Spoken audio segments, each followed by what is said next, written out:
نہ دنیا کے رہوگے نہ آخرت کے رہوگے۔ تم لڑکیوں سے تعلق جوڑ رہے ہو، ناجائز تعلقات، کس عمر میں؟ 16 17 سال کی عمر میں جوڑ رہے ہو، کیا جائے گا؟ میرے رسول نے 1450 سال پہلے فرمایا تھا، جو زنا کریں گے ان کے ساتھ 3 چیزیں خدا کرے گا۔ پہلی بات، اللہ اس کی روزی کو کم کر دے گا، اس کو تنگ دست کر دے گا۔ جہاں جاتے ہیں سب یہی کہتے ہیں، سید صاحب روزی کے معاملے میں بہت تنگی ہے، بہت پرابلم ہے، بڑے مسائل ہیں۔ یا میں یہ نہیں کہتا ہر تنگ روزی والا زانی ہے، یہ نہیں کہتا، لیکن ابھی میں اس کا تجزیہ آپ کے سامنے کروں گا۔ میں کچھ کسی کو نہیں کہتا، اس لیے کہ نہ میں کوئی خطیب ہوں نہ کوئی اہل علم ہوں، میں آپ کا خادم ہوں۔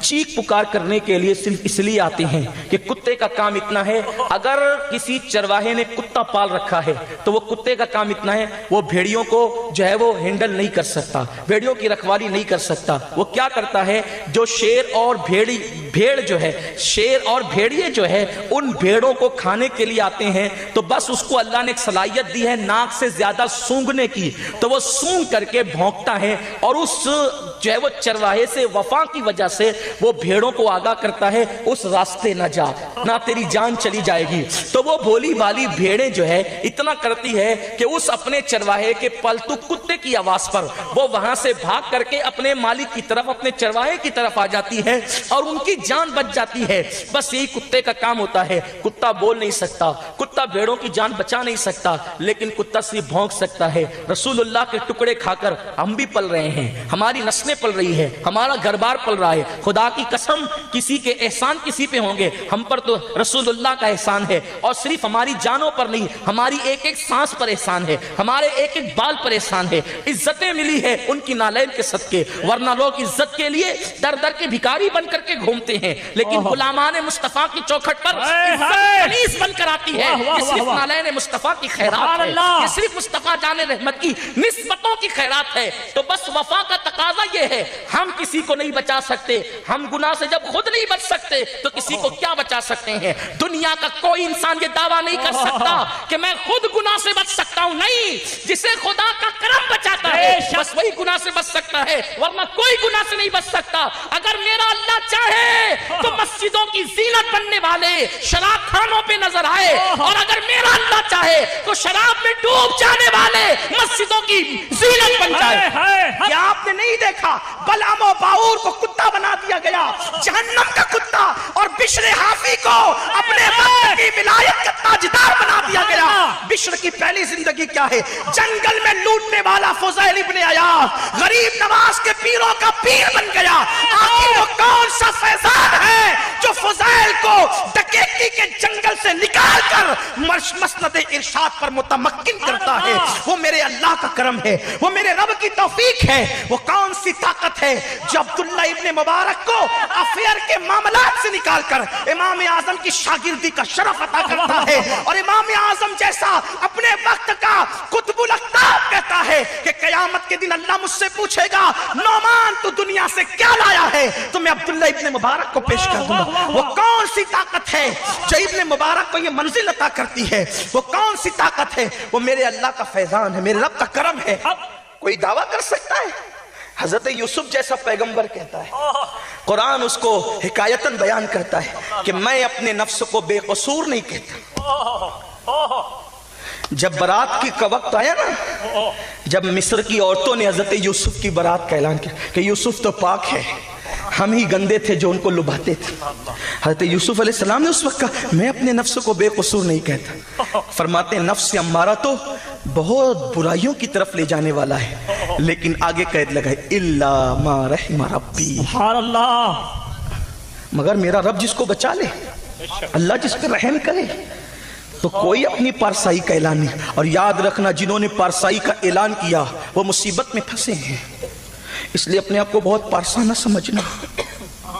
تو ہم جب گناہ سے نہیں بچ سکتے تو آپ کو کیا بچا سکتے ہیں؟ لیکن وفا کا تقاضا ہے، جیسے وہ بھیڑوں کو ان بھیڑیوں سے بچانے کے لیے کتا بھونکتا ہے مالک کی خوشی کے لیے، اور بھیڑیں اس بھونک کو سن کر کے واپس ہو جاتی ہے، ویسے یہ مصطفیٰ جان رحمت کی بھولی بھالی امت جو نادانی کی وجہ سے، مجھے یقین ہے مسلمان کبھی بے غیرت نہیں ہو سکتا، مسلمان کبھی زنا کے اڈے پہ نہیں جا سکتا، نفس لے جا رہا ہے، بھولے پن میں جا رہے ہیں، نفس کی محبت میں جا رہے ہیں, نفس کے ورغلانے سے جا رہے ہیں. اپنا کام ہے بھونکنا, آگاہ کرنا. ہو سکتا ہے کسی کو یہ بھونک آگاہ کر کے پلٹا دے اور وہ حضور کے قدموں میں آ جائے. ایک بھی آ گیا ہم سب کی نجات ہے. یہ محفل اس لیے ہوتی ہے, اس لیے اس محفل میں اگر نصیحت کی جائے تو برا نہیں مانا کریں. اور اللہ کی قسم ہم تو کسی کو ٹارگٹ کر کے کبھی بولتے ہی نہیں. ٹارگٹ کر کے بولنے کو غیبت تصور کرتے ہیں, اور غیبت حرام ہے اور زنا سے بدتر ہے. اس لیے کبھی کسی کو ٹارگٹ کر کے نہیں کہا. بس بات تو جنرل کی جاتی ہے, بات تو ایسی کی جاتی ہے, آپ برا نہیں مانیں. بس بات اتنی ہے, آیا کریں تو اس نیت کے ساتھ کہ میری اصلاح ہو جائے. آج اصلاح ہو گئی تو کامیاب ہے, آج اصلاح نہیں ہوگی تو پھر میدان محشر میں پچھتانے سے کام نہیں چلے گا. تو 16 17 سال کے بچے زنا کے اڈوں پہ جائیں. 16 17 سال کے بچے, 12 13 سال کی بچیاں اپنا سب کچھ لٹا رہی ہے, اپنی آبرو کا سودا کر رہی ہے. کل زنا کرنے والے کو پیسے دینے پڑتے تھے, اب حال یہ ہے کہ بچیاں بھی اور بچے بھی نفس کے اتنے غلام بن گئے کہ وہ ایک دوسرے کو گفٹ کر کے ایک دوسرے کی آبرو سے کھلواڑ کرتے ہیں. یہ حالات ہیں, قوم ان حالات میں ڈوبی ہوئی ہے, اور ہمارا حال یہ ہے کہ ہم جنت تقسیم کرنے لگے. بڑی معذرت کے ساتھ, اتنا ظلم نہ کریں ان کے ساتھ. ان کو کڑوی دوا پلائیں تاکہ انہیں شفا ہو. بیمار کو میٹھی دوائیں نہیں پلائی جاتی, بلکہ جو میٹھی ہوتی وہ دوا بھی کم ہوتی ہے. جنہیں دوا کی ضرورت ہے انہیں ہم دوا دیں, اس لیے کہ یہ ہم پہ اعتماد کر کے آتے ہیں. یہاں سے ہم جو دیتے ہیں وہ لینے کے لیے تیار رہتے ہیں. اس لیے ان کے اعتماد کے ساتھ ہم کبھی کھلواڑ نہ کریں, ورنہ ہمیں بھی اللہ کی بارگاہ میں جواب دینا ہے. ہمیں بھی رب کی بارگاہ میں جواب دہ ہونا ہے. میری قوم کے جوانوں, حضور علیہ السلام میرے صادق و مصدوق نبی, سچے نبی نے فرمایا زانی کے لیے 3 باتیں کی جاتی. پہلی چیز, اس کی روزی سے اللہ برکت اٹھا لیتا ہے, زانی کی روزی سے. اب زنا کے مختلف اسٹیپ ہیں. پہلا اسٹیپ زنا کا یہ ہے کہ اللہ نے جن چیزوں کو حرام کر دیا ہے ان مناظر کو دیکھنا, یہ آنکھوں کا زنا ہے. میں نہیں کہتا کون کیا کرتا ہے, ہم خود ڈوبے اپنے آپ میں. کیا ان آنکھوں کے زنا سے ہم بچتے ہیں؟ کتنے لوگ ہیں, نمازی ہیں, حاجی ہیں, چہروں پہ داڑیاں ہیں, سروں پہ ٹوپیاں ہیں, کتنے لوگ ہیں جو اس منظر سے بچتے ہیں, ان مناظر سے بچتے ہیں. جانتے ہیں اولیاء اللہ نے اپنی آنکھیں نکالی ہے. اگر ایک غلط منظر پر نظر پڑ گئی, ایک غلط منظر پر, آنکھیں نکال کے پھینک دی, آنکھیں نکال کے پھینک دی. بہت دور چلا جاؤں گا اپنے عنوان سے, لیکن دور جانا بھی نہیں چاہتا, بات کو سمیٹنا بھی چاہتا ہوں, لیکن یہاں مجھے ایک حدیث یاد آ گئی. اس کا مفہوم اپنے الفاظ میں پیش کر کے اپنے جوانوں کو ان کی جوانی کا واسطہ دے کر کہنا چاہتا ہوں. دیکھو نگاہوں کی حفاظت کتنی ضروری ہے, اور مومن کی نگاہ کی حفاظت تو زیادہ ضروری ہے, کیونکہ انہی آنکھوں سے ہمیں اللہ کا دیدار کرنا ہے. جنت میں اللہ کا دیدار کرنا ان آنکھوں سے, قبر میں رسول پاک کا دیدار کرنا ہے ان آنکھوں سے. یہ آنکھیں بہت قیمتی ہیں. ان آنکھوں کی عظمت ہمیں پتہ نہیں ہے. ان آنکھوں کی عظمت ان سے پوچھو, ان آنکھوں کی عظمت ان سے پوچھو جن کو مصطفیٰ جان رحمت کا صحیح عشق مل گیا تھا. آج نگاہوں کے زنا میں اللہ ماشاءاللہ امت کی اکثریت ڈوبی ہوئی ہے, اور ہم احساس بھی نہیں ہے. قدرت نے احساس دلانے کے لیے روزی تنگ کر دی کہ اب تو تمہیں ہوش آئے, اس لیے کہ جب تمہاری روزی تنگ ہوگی تو تمہیں ہوش آئے گا. ہوش کے ناخن لے کے تم توبہ کر لو گے. لیکن تنگی رزق کا معاملہ ہم کہاں جوڑتے ہیں؟ ارے ابھی تو دنیا میں مندی چل رہی ہے, فلاں کی حکومت آ گئی تو تنگی آ گئی. مومن کے رزق کی تنگی سے کسی کی حکومت کا کوئی تعلق نہیں, اس لیے کہ مومن کا ایمان ہے. حکومت رزق نہیں دیتی, رزاق رزق دیتا ہے. اللہ رزق دیتا ہے, اللہ رزق دیتا ہے. یہ کیا بھیک مانگنے والے تمہیں روزی دیں گے جن کی فریج اور جن کے گھر کے کچن روم ایک سے ایک نعمتوں سے بھرے ہوئے ہیں, لیکن پھر بھی وہ اس کو نہیں کھاتے کیونکہ ڈاکٹر نے منع کر دیا. جو خود اپنی کمائی نہیں کھا سکتے وہ تمہیں کیا کھلائیں گے؟ کھلانے والا میرا خدا ہے, قہار و جبار ہے, اور پھر کتنا کھلاتا ہے. پیدا ہونے کے بعد ہی نہیں, پیدا ہونے سے پہلے جس جس نے ماں کے پیٹ میں کھلایا وہ پیدا ہونے کے بعد نہیں کھلا سکتا. اور ہمارا تو ایمان ہے میرا اللہ تو ہمیں قبر میں بھی کھلاتا ہے, کھلائے. اگر وہ روزی دینا چاہے تو وہ قبر میں بھی روزی دیتا ہے. کچھ تو ایسے جو مٹی میں مل کر کے ختم ہو جاتے ہیں, کچھ تو ایسے کہ جن کے جسم بھی سلامت ہے, کچھ تو ایسے کہ جو تلاوت بھی کرتے. ترمذی شریف کی حدیث اٹھا کر دیکھیں, ایک شخص نے ایک قبر کا نشان مٹ گیا تھا, غلطی سے خیمہ لگا لی, رات ہو گئی تو اس قبر سے سورہ ملک کی تلاوت کی آواز ہے. یہ واقعہ کے بیان کیا گیا تو بتایا گیا کہ وہ سورہ ملک کی تلاوت کا عادی تھا تو وہ قبر میں بھی اس کی تلاوت کرتا. یہ شان ہے اللہ والوں کی. اس حدیث سے پتہ چلا ترمذی جو سیاہ ستہ کی بات کرتے وہ کہتے ولیوں کی چوکھٹ پہ کیوں جاتے ہو تو مر چکے. ترمذی کہہ رہی ہے کہ وہ تلاوت بھی کرتے ہیں, اور جب تلاوت کرتے ہیں تو پھر آنے والوں کو پہچانتے بھی, آنے والوں کو پہچانتے بھی اور آنے والوں کو دیتے بھی ہیں. ارے کوئی اپنے گھر سے کس نیت سے نکلا ہے وہ نیتوں کو بھی جانتے ہیں, اس لیے کہ جو رب کے قرب میں پہنچ جاتے ہیں پھر اللہ تعالیٰ انہیں بہت قوت عطا کرتا ہے, بہت طاقت عطا کرتا ہے. بہرحال میرا عنوان ابھی اس طرف میں نہیں جاتا ورنہ گرہ در گرہ کھلتی جائے گی اور ہم اپنے عنوان سے دور ہوتے جائیں گے. نگاہ کی حفاظت, نگاہ کی حفاظت نہ کرو گے تو روزی تنگ ہو جائے گی. اور اللہ کا وعدہ ہے جو اللہ سے ڈر کے گناہ چھوڑ دے اللہ اسے ایسی جگہ سے روزی عطا کرتا ہے جہاں اس کا گمان بھی نہیں جاتا. روزی اللہ دیتا ہے. آج روزی کے لیے مسلمان در در کا بھکاری بن چکا ہے. تنگ دستی, مسلمان کبھی تنگ دست نہیں ہو سکتا. تنگ دستی مسلمان کے کبھی آنگن تک نہیں آ سکتی. یہ بات خاص عرض کرتا ہوں. چھوڑ دے زنا کو, چاہے نگاہ کا زنا ہو, چاہے ہاتھ کا زنا ہو, چاہے زنا کی آخری منزل ہو, سب زنا چھوڑ دے میری قوم. جو زبان سے فحش باتیں کرتے ہیں وہ زبان سے زنا کرتے ہیں.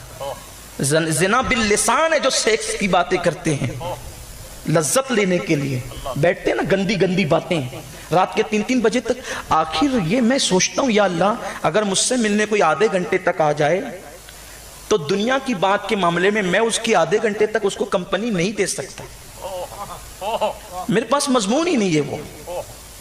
ہاں اگر بات کرنے لئے کچھ حدیثیں بیان کر سکتا ہوں تو کچھ حدیث بیان کر دوں, کچھ آخرت کی باتیں بتا دوں. لیکن بات اتنی ہے کہ رات کے 3-3 بجے تک آپ کے پاس میٹر کیا ہے, بولتے ہی رہتے ہیں, سنتے ہی رہتے ہیں. اس کا مطلب یہ ہے کہ شیطان تمہاری زبانوں پر بولتا ہے, وہ گندگی, وہ غلاظت. اور پھر کبھی سوچا زبان کیا ہے؟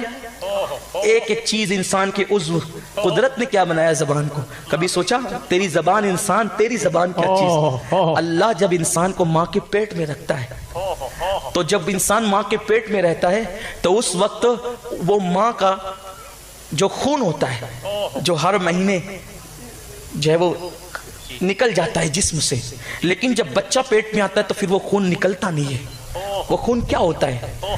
تو ہمارے بزرگوں نے فرمایا, صوفیہ نے فرمایا, اسی خون سے اللہ اس بچے کی پرورش کرتا ہے.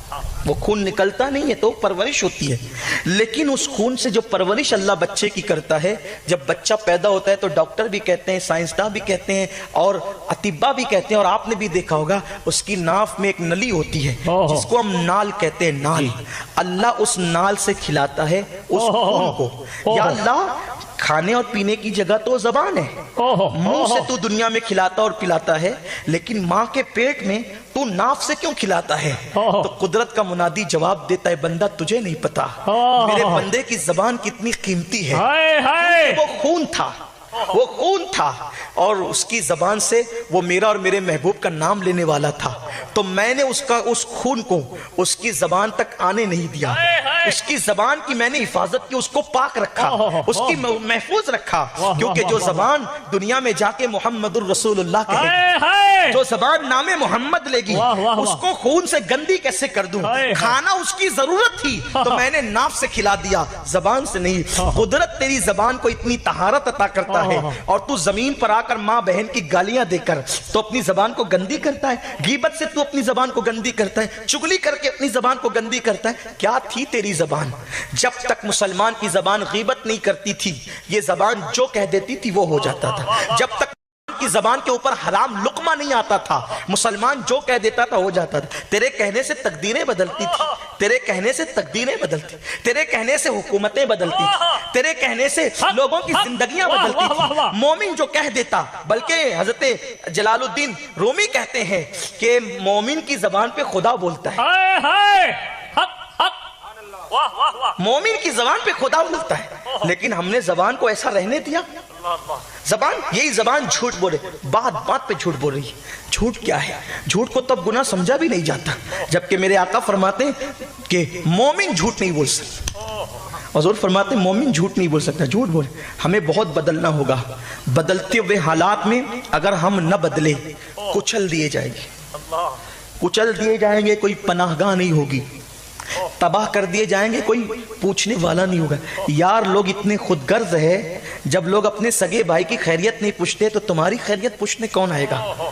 کوئی اپنا نہیں ہے اللہ رسول کے سوا۔ بے شک، حق حق۔ اور اس اللہ سے اور اس رسول سے رشتہ ہم نے اتنا کمزور کر لیا۔ اس خود غرض دنیا کے اندر جب سب اپنے اپنے میں مگن ہے، اس وقت تو اور زیادہ ضرورت تھی کہ ہم اللہ اس کے رسول سے رشتے کو مضبوط کرتے۔ لیکن آج کی اس وحشی دنیا میں، آج کی اس نفس پرستی دنیا میں ہم نے اللہ رسول سے رشتہ اتنا کمزور کیا، اتنا کمزور۔ وہ اللہ جو 70 ماہوں سے زیادہ ہم سے پیار کرتا، وہ رسول جنہوں نے اپنی جان سے زیادہ اپنی امت سے پیار کیا، اس رشتے کو ہم نے اتنا کمزور کیا۔ وہ رشتہ جس رشتے کے برابر کوئی رشتہ ہو نہیں سکتا۔ یہ جو مزاروں میں سونے والے اولیاء ہیں، ان کا سب سے بڑا کارنامہ یہی ہے کہ یہ سب سے ٹوٹ کر، سب سے کٹ کر اللہ اس کے رسول کے ہو گئے تھے۔ بے شک، حق۔ ولایت کیا ہے؟ اللہ اس کے رسول کا وفادار ہونا۔ اور اللہ فرماتا ہے سب سے کٹ کر اللہ کے ہو جاؤ۔ اس کا یہ مطلب نہیں کہ لوگوں سے باتیں بند کر دو، لوگوں سے رشتے توڑ دو، نہیں۔ کٹنے کا مطلب یہ نہیں، جسم سب کے ساتھ رہے، دل یار کے ساتھ رہے۔ اصل چیز یہ ہے، جسم لوگوں میں بیٹھا ہو، دل اس کی یاد میں مصروف ہو۔ حضرات اسی طرح کی اور بھی ویڈیو سننے کے لیے ہمارے چینل کو سبسکرائب کریں اور ویڈیو کو لائک اور شیئر کریں۔